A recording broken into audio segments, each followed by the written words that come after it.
A menacing hand reaches from above, pushing the small girl further underwater as she struggles for air. The Houston Chronicle reports that's what 12-year-old Izzy Plunkett drew last October in a family friend's home, adopted as her own, as her family rebuilt their Hurricane Harvey flooded home in Cyprus. The house was out on a ranch in the middle of nowhere, Izzy said. The homeschooled teenager was a long drive from the activities, such as theater rehearsal, that would have made life feel kind of normal. But my art was always there with me. Izzy's dark drawing became the inspiration for her Silver Award project, the highest award that middle school-aged Girl Scouts can earn. The project culminated in a recent Recovery Through Art event for other Girl Scouts at mosaic-filled Smither Park, where mental health advocates and community artists were on hand to encourage self-expression in the face of trauma or stress.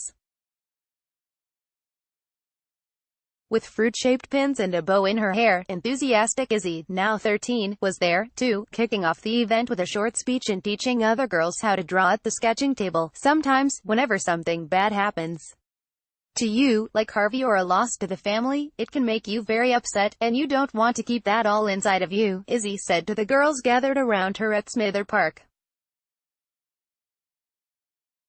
That's unhealthy, and you don't want to be unhealthy. After making her case for mental wellness, members of Mental Health America of Greater Houston gathered the girls into a circle and urged them to reach out to trusted adults and friends when feeling depressed or overwhelmed. Harvey is just one example of something traumatic that ended up changing a lot of lives, said programming coordinator Talisha Johnson, who Mental Health America of Greater Houston brought in to lead Post-Harvey workshops. Through art, girls are able to find an avenue to heal their emotions and what they went through. Although other stressors can strike at any moment, Houstonians are most likely still in the throes of post-Harvey recovery.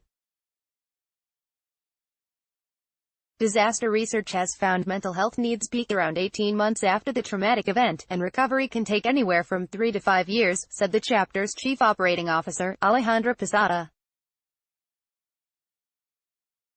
On the local level, a survey conducted by the UT School of Public Health a few months after Hurricane Harvey found that nearly half of Harris County residents whose homes flooded during the storm were experiencing severe psychological distress in those first months after the disasters. It's survival. I've got to make sure my family has a roof over their head, Posada said. Sometimes, it's not until some of those basic needs are met that those emotions have room to come out. Izzy, her older sister Abby, 16, and her parents at first coped with Harvey's heavy floods by camping out upstairs, literally. Her father, Vince Plunkett, cut the house's power, and they brought all sorts of camping equipment to the second floor. The Plunketts sanitized one bathroom and transformed it into a makeshift kitchen.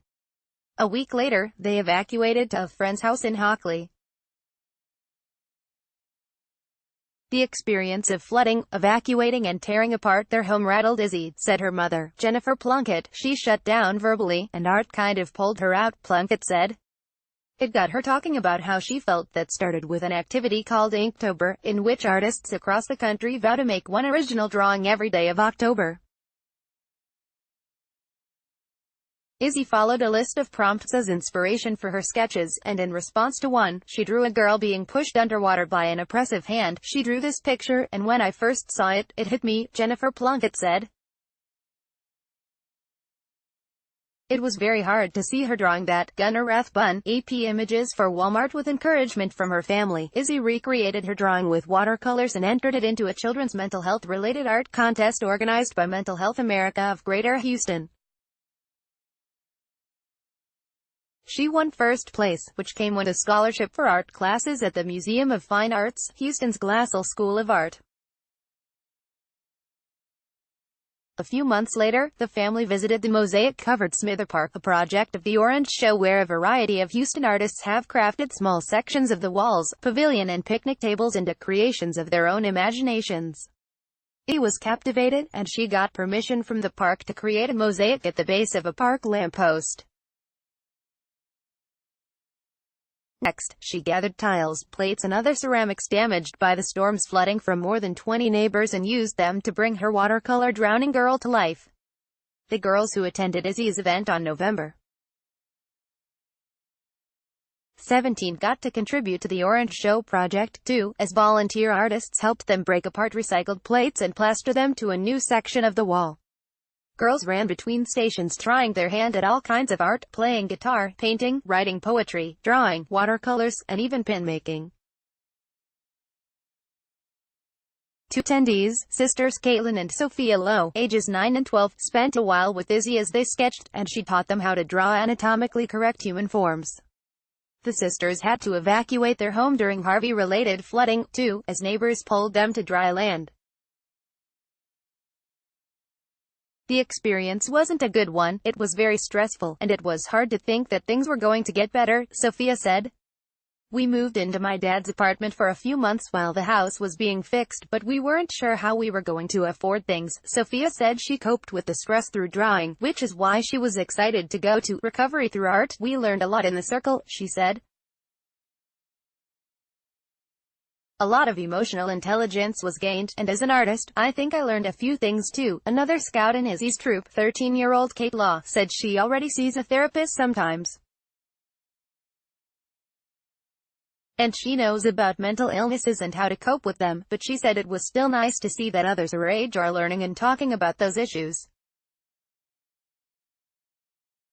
Instead of drawing or painting, though, Kate said that when she's sad or overwhelmed, she opens her door to feel better, just going outside and saying, "Look at all these nice things around me. Things aren't as bad as they seem," she said.